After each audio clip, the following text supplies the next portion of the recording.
thank you everyone for joining me, learn a little bit about PCI here. I know compliance is not the most fun thing, but it is one of those required things that we have to go through. So I try to make it not so painful for the people that I help through these things.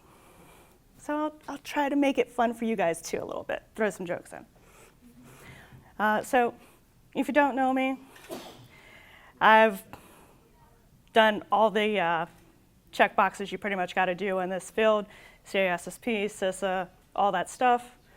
Outside of that, I like to do crazy things like Iron Man, Go Ruck, and yeah. So that's how I got Iron Pirate, doing Iron Man, Texas. Now, I do like to start off my compliance talks with a nice little quote out of NIST, because even NIST says, compliance itself is not security. This is our foundation. This is where we're starting from. So we have a baseline that we can communicate with other organizations and make sure that we're starting from a solid foundation. But we can always do more, right? Case in point, how many breaches have we had at various places where they've been PCI certified or HIPAA certified? It is what it is. That might be a generational quote, but that's kind of how it is. So, now, this is just the overall 12 requirements that we have in PCI. This is the high level. Now, we have a ton of actual security controls under these, just like if you're going through any other compliance, whether it's ISO, you're doing NIST CSF, HIPAA. We have a lot of things that we got to go through and check and make sure we've got our security implemented. And so part of this is looking at PCI in particular. We're not just trying to check the box. We're trying to protect our cardholder data. And it's not just about avoiding fines, because PCI does have fines. If you get breached, as we saw with the Target hack, it can be extremely costly with exposures. And things happen. If you don't get patched or someone reuses passwords, attackers have a way of getting in.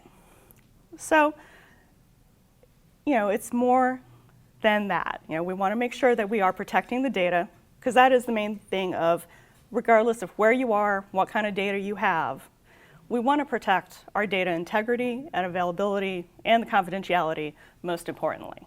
Because if we don't have that, well, we are really screwed. And compliance can be a competitive advantage in some cases. You can have a reputation hit if you've had a breach and exposed a lot of confidential data. Even the federal government has had problems with this. Probably most of us here have been hit with the whole OPM thing, and yeah. I think there's at least 10 times my data has been exposed in my life. So it's sadly commonplace. So watch your credit. But we do have a mandate in terms of if we are doing any kind of payment processing, we do need to follow what is required and set out by the PCI Council. Towards that end, there are various types of assessments that we can do. And this largely depends on where you fall as a merchant.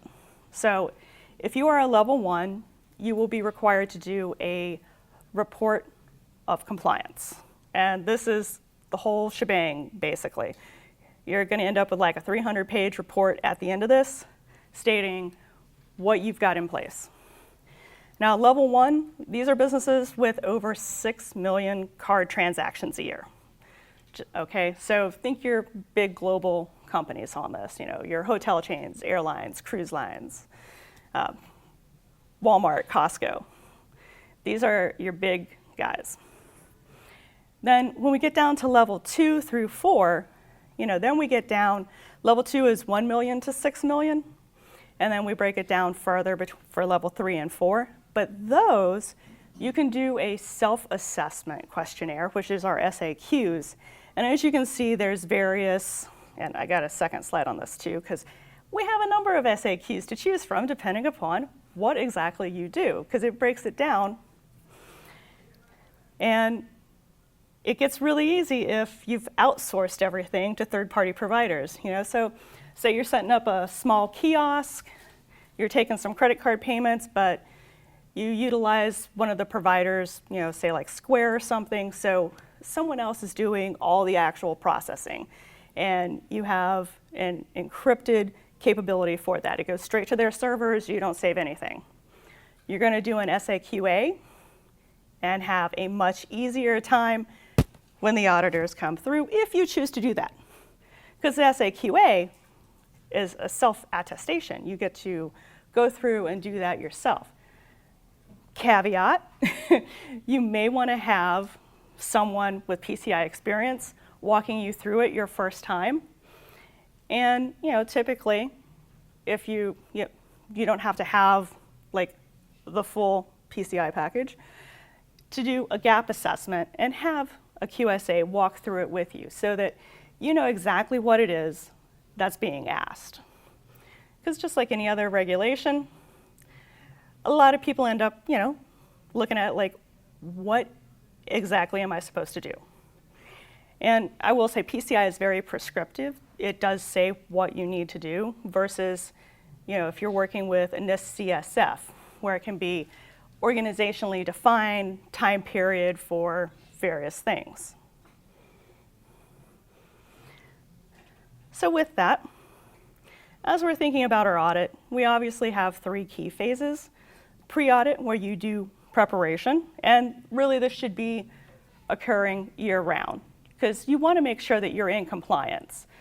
So if you do an update to something, you're changing systems out, you want to make sure that you've got everything hardened, patched, up to date. You're doing all your reoccurring activities, such as account audits, making sure you don't have dormant accounts that are hanging around past your expected time frame. And also keep that line of communication open with your QSA.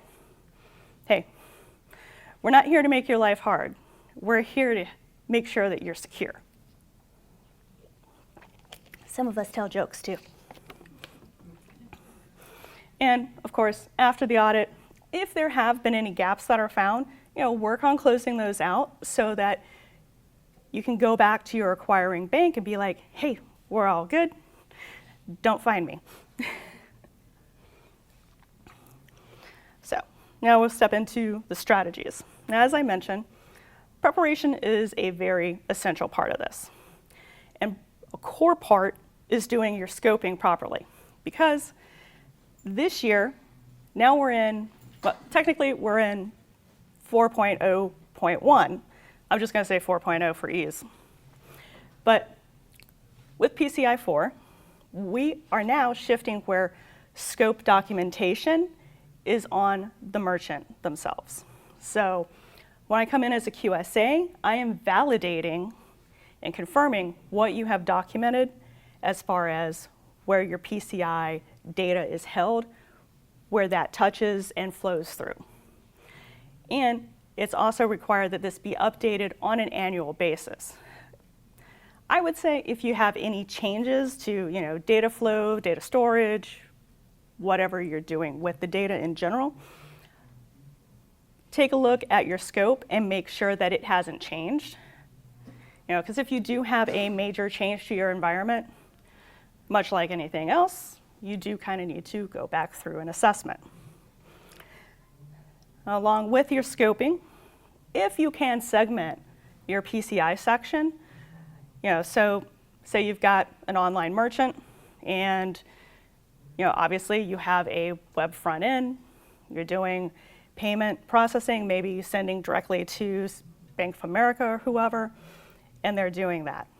If you're not retaining anything besides tokenized data, and you can segment that all off so that this isn't going through your whole corporate environment, it is going to save you time and money because it's a lot less systems that have to get a pen test done on, which can be pricey.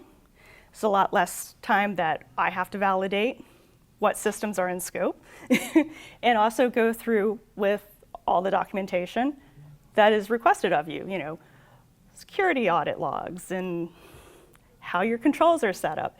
Because, even though we do sampling in a larger environment, especially when you have expanded scope, because of that data transmission, it can greatly extend the time, cost, and more time for an auditor to potentially find more things wrong. So obviously documentation plays a huge part of this, right? Please make sure it's up to date. All your policies should be reviewed on an annual basis. And that can be one of the biggest items I have found across every single compliance, to be honest, is making sure that policies are, one, that they exist, and two, that they are reviewed and maintained for what is applicable. Because some things could change. Password policies over time have changed. It used to be 8 characters. Now everyone's going to 16. So making sure that things are up to date is kind of key. Also, roles and responsibilities.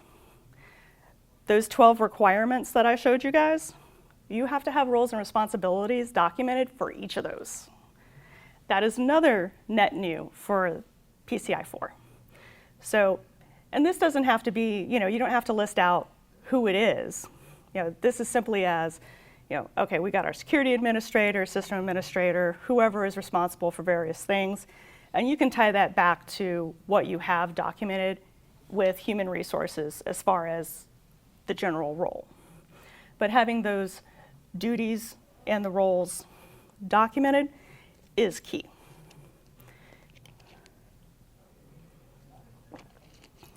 Also, once you have gone through a PCI audit, documenting what your process was, where you went and got your documentation, having a repeatable process will greatly help you in the following years, and especially if that role that is supporting your auditor to get that data out, if that changes.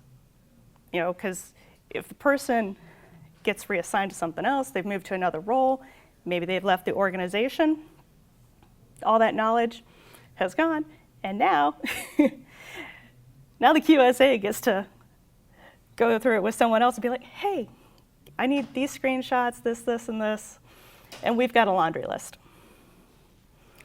And as I mentioned, gap analysis, highly recommended first time you're going through. If you have a major change in your architecture, you may want to also have a sanity check just to make sure. And if you've got, if you're doing like a 3-year program with a QSA firm, that's one of those things where you can be like, hey, I want to make sure we're still on the right path because we're doing these changes, and can we just have like an hour consultation between our security architect and your auditor? Because we will absolutely look at things and say if we need to go through and do another assessment. Now, your team is always a core part because I'm not going to get all the answers strictly out of whoever the compliance point of contact is, unless you have a small team and they are everything, which I've worked with that too. But if we're talking on a larger scale, then we've got various system administrators, database administrators, HR also gets an interview. We have a variety of individuals that we touch on going through a PCI audit. So making sure that all these roles are aware, and this is one of those things once you do go through it the first time, you kind of know who you need to schedule ahead of time when it's coming up. But including some training on PCI along the way, it is required as part of security awareness training. Especially there is requirement for PCI specific on those that are doing any handling of credit card data, whether it's say a gas station attendant or one of your database administrators with having tokenization data saved in your databases. So there's a variety of individuals that all this touches on. Testing, always a good thing. Also, another requirement, to do your own risk assessment annually. This is always a good recommendation anyway. And if you have internal audit, that's great. A lot of places, internal audit and IT tends to have a very adversarial relationship. So maybe getting them to come around to more of a purple team point of view, where it's not, hey, we're not trying to show that you're doing bad things, because that's always the target on my back, right, as an auditor. It's like, I'm not trying to say that you guys suck at something. I'm just pointing out areas where it needs improvement, and you can then go and say, hey, give me more money. Because, point of the matter is, we all need more money because we either need more people because our client base has grown and we don't have enough people to support all the incidents, all the problems, and everything else that's cropping up, or more money in terms of, well, we need more stuff going in AWS, we need a new firewall, this one's kind of busted, and there's a variety of things. And once again, I'm not here to point out flaws. I'm here to point out we have a gap and there are ways we can improve it. You just don't have the right tools. So going through that internally, and especially I say this for things where you can fix it during the course of an audit, because there are some things in PCI that you can fix. If you haven't reviewed your policies, for example, go get your CISO or whoever to go review that document and update it and sign it. It may take an act of God, but you can schedule them a little interview session with me and I'll tell them you're going to fail if you don't. That tends to help at times, but I'll do it politely. So including that, but also looking at your incident response. It's amazing sometimes. It's like lack of testing on incident response. Now, depending on your environment, you may have plenty of live action that you don't really need to have an incident response tabletop. But in those cases, you've got people that are clicking on phishing links and you got malware events. Make sure you have an after action report. I can use that as a live test because you guys went through it. Just, do a debrief and be like, okay, here's how we can do it better. Here's what we learned.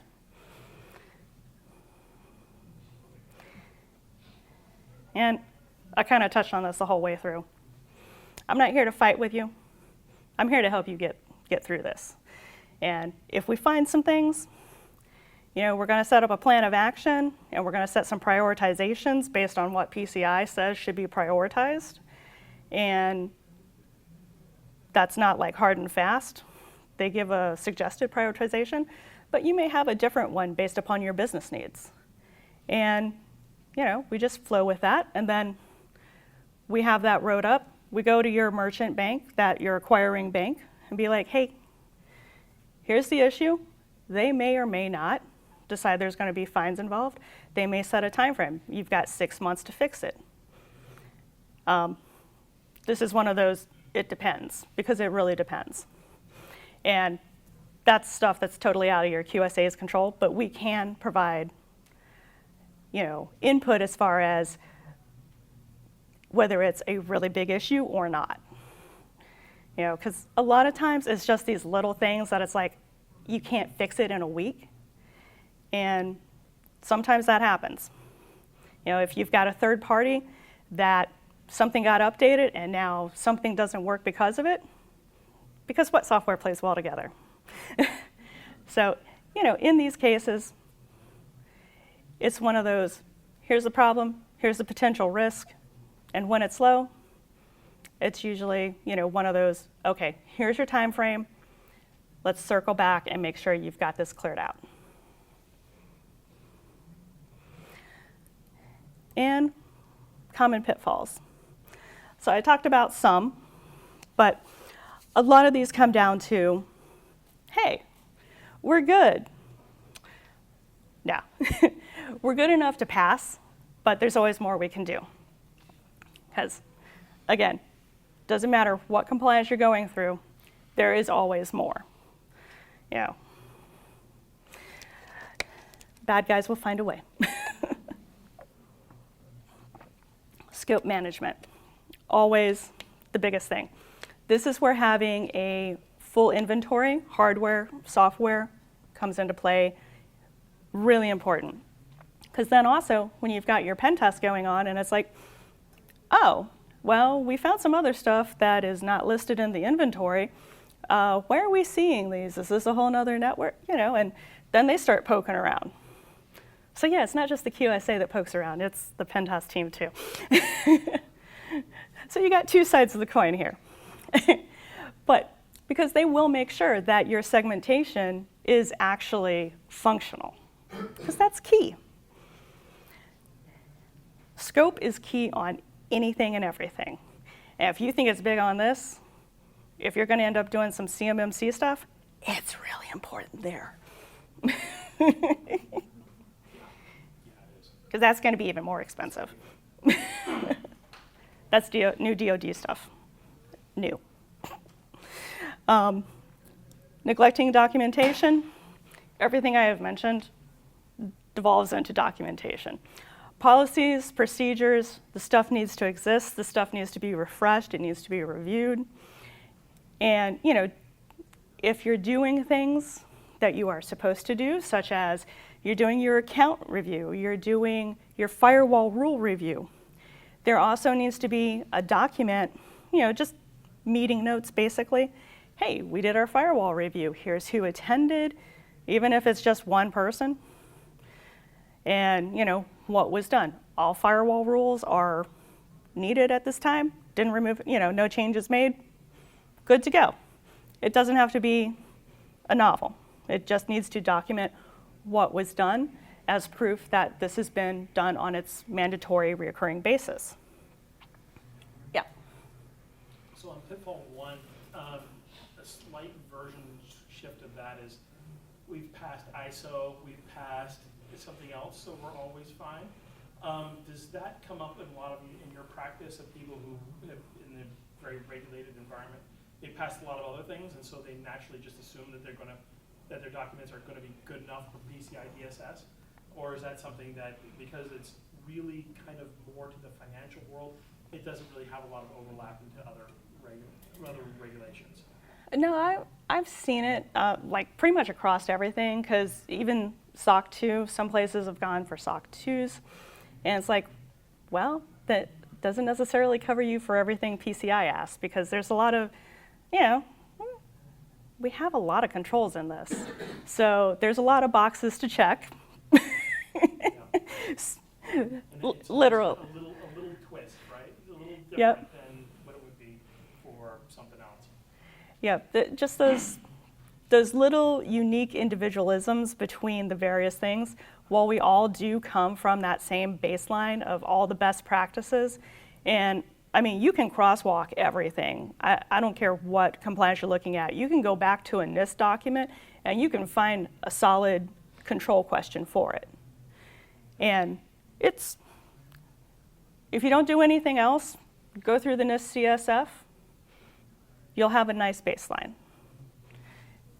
And, you know, it lends to everything else, but there's always the little things that it's like, okay, I need an extra document, or 5, or 50. And also third parties. You know, obviously, there's a lot of stuff that gets, you know, outsourced, whether it's, you know, having your payment processing, in this case, directly done by, you know, something like Square or some other processor. Also, even things like MSPs, you know, you've got a lot of stuff that is outsourced to MSPs. The other half of, I do the consulting side, but I also work for an MSP.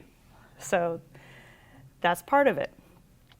And you do have things that are outsourced, but what's their security level? You know, you got to make sure that you're doing, and this is another 4.0 required, reassess your third-party vendors on an annual basis. You know, what's the risk that they're bringing in to your environment? Is that acceptable? Has it changed? You know, let's go back many, many years, and I'm showing my age here, but Anthem, I was helping out with third-party risk at that point, and one of the things was, well, the company is renewing with Anthem. What's their current cybersecurity insurance policy at? That was the main thing to continue on with the company I was at the time, keeping Anthem as their healthcare provider instead of switching up. So, you know, you can have additional threats introduced to your environment from all kinds of angles. So, things to think about. Who are you doing work with? And then step into post-audit best practices. You know, as I said, this is continuous. You know, think of this as a living, breathing document for everything that you've got, because everything changes. You know, it's just like making sure you got the latest, greatest patches up. There's something new. So, making sure that you're keeping updated and you're looking at, you know, what flaws, what gaps might be introduced if we make a change. You know, bake that security in if you're going to do an architectural change somewhere in your environment. And, you know, look at what's upcoming. Are there new changes? You know, even things like, okay, what systems do I have that's coming up on end of life? Because another requirement is, well, we're not doing that whole limp along after end of life on all of our hardware software. It's like, no.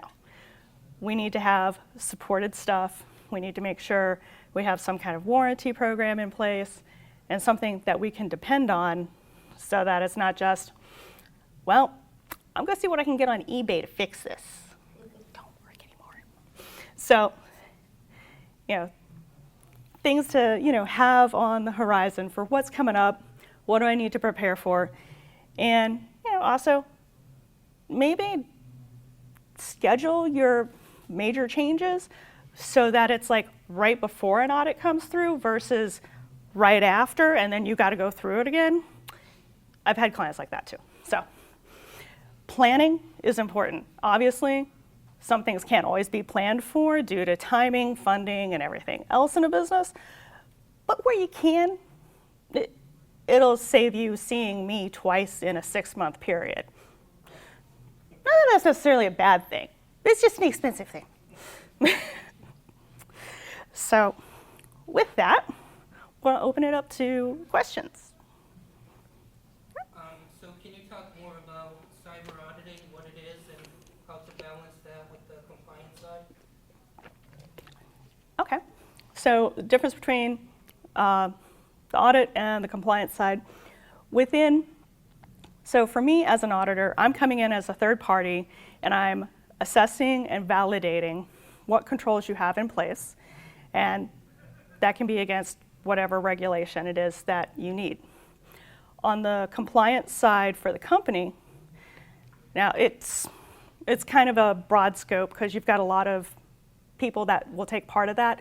Typically, you're going to have someone that gets to act as your compliance officer. Now, that could be someone that's in legal, or you know, you could, if we're looking more cyber focused, it could be jointly between legal and an IT manager, security, CISO, what have you. It's really company dependent. But you'll have technical as well as legal representation typically looking at it. And you know, with that, then there's all the underlying, you know, having your security administrators, making sure they've got everything locked down in terms of access, authentication, and whatnot for, you know, accounts and identity. But then also in terms of hardening the systems with like the system administrators, database admins, and yeah, there's a whole host more, including human resources, because we look at the physical side as well, including doing physical walkthrough of buildings, make sure there's CCTV where appropriate, badging, as well as locked network cabinets and the like. So it really takes in the whole picture. Does that help? Or Thanks, yeah. okay. Yep. Yeah, do you actually help the company remediate their findings, or you just offer suggestions and just have them take care of the findings? So that's one of those where if I'm going to audit it, I can't fix it because I can't audit my own work. So I could have someone else come in. It's like I also do vCISO work for other companies that I'm not auditing. So, have that trade-off within the team where one person will be the vCISO, come in, help them, give them the guidance they need, help them get their security controls in place, and then someone else audits it. So it's segregation of duty, yeah. But I do that too. Yep. So what effect would you say is all these kind of novel payment systems having on this, like the Zills and the Zooms and the Cash apps? To me, a lot of them feel like their competitive advantage over Visa and MasterCard is that they claim they don't need to follow all these regulations, and they can kind of, look, we're using something totally new, it's all very different, and so we don't really need to follow things like PCI DSS. But it looks to me like they actually kind of do. I'm interested in your opinion on that.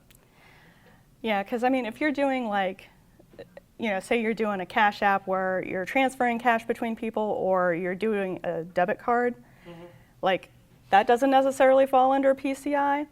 But now if you've got like a MasterCard stamped debit card, yeah, you're going to be having PCI coming along because it's still associated with the brand and they're going to require it. But yeah, yeah. It just seems like they're fudging it. So, at least to me, it's like, yeah, okay, sure, you're Venmoing money. And because you're Venmoing, it doesn't have a MasterCard or a Visa on it, so congratulations. PCI DSS doesn't apply to you. But something should apply to making sure that you're still, compliant with something. Yeah, and aside from the New York financial stuff, there's not a lot that really targets fintech. We should, just because it's just moving money around. It's one of those gray areas. Fair enough. Yes. Are there any pathways you suggest for getting into this kind of cybersecurity? To do audit or to do... in general, if you've got a technical background, that's really great because one of the worst, well, not the worst things, but it's like you've got someone that just kind of got thrown into it because they came from accounting. Not saying accountants are bad. They're also great at this because they're very I'm going to make sure I check everything here. I'm checking it all. But sometimes then they need those of us that spent time as a system administrator, help desk, what have you beforehand, to be like, okay, no, the pen test is fine. Don't worry about that. That's low. They closed out their criticals. We're good. So, it's kind of a blend.